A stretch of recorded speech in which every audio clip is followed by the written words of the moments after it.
Les vagues de migrants africains noirs qui continuent à frapper aux portes de l'Europe, si d'autres vagues, celles de l'océan, ne les avaient engloutis avant, interrogent le présent déprimant des sociétés africaines, des pays africains, impuissants devant un ordre mondial injuste. Ces vagues de desperados interrogent aussi le futur inquiétant d'un continent qui, au plus mal aujourd'hui, voit ses forces vives, sa jeunesse, son avenir donc, sacrifiées sur l'autel du bien-être économique individuel, qui, à bien des égards, peut s'avérer un leurre. Mais elle interroge également le passé, cette déferlante déshumanisée, proie au trafic humain, à l'exploitation multiforme dans les abus sexuels mercantiles ou non, avant de sombrer pour un très grand nombre dans les noirs abysses cimetières sans sépulture, autres que le ventre de requins et autres êtres marins.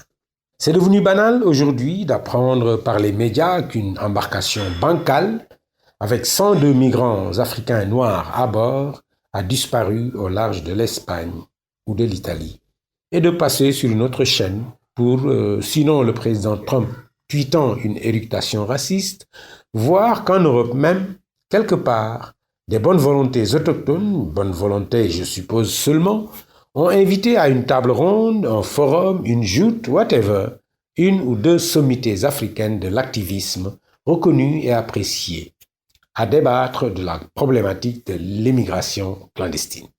Ces gens de chez nous peuvent être sincères dans leur engagement, mais dans ces débats, ils convoquent souvent l'idéologie. Et encore, celle-ci ne peut se décliner que sous forme de slogans, les temps de parole étant limités.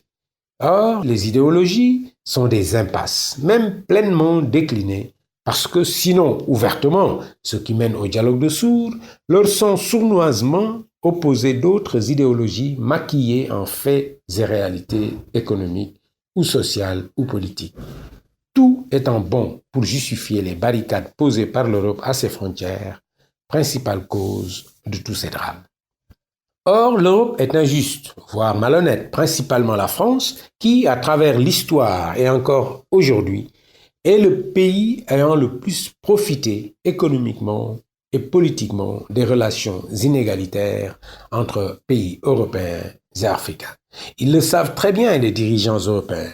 Et aujourd'hui que nous, Africains, ne sommes plus étonnés comme nos ancêtres devant le miroir et le fusil, que nos enfants créent des logiciels, que l'information circule à la vitesse de la lumière dans un monde qu'ils ont voulu, mais dont ils n'avaient pas prévu tous les effets pervers pour leur propre système, au lieu de se rendre à l'évidence et d'accepter les règles du jeu de leur mondialisation, toutes les règles et pas une sélection de celles-ci, au lieu de cela, ils rusent avec la réalité.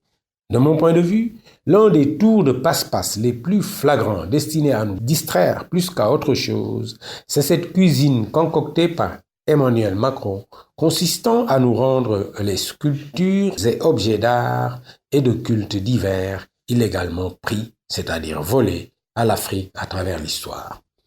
En avouant cette faute, en l'expiant, pense-t-il, nous rendant nos biens cultuels et culturels, le président français veut s'acheter à trop bon compte, à mon avis, une conduite. Car pourquoi n'y a-t-il pas pensé? Et pourquoi personne n'y a pensé pour lui?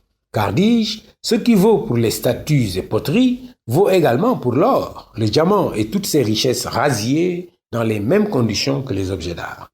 Or, je ne sais pas pour les minerais industriels, mais tout l'or pillé par la France, en Afrique essentiellement, a été moulé en briques et gardé en un seul endroit, la Banque de France mieux sécurisée que l'Élysée. Il n'y aura pas autant de travail que pour les statuettes pour en faire l'inventaire. Je ne caricature rien.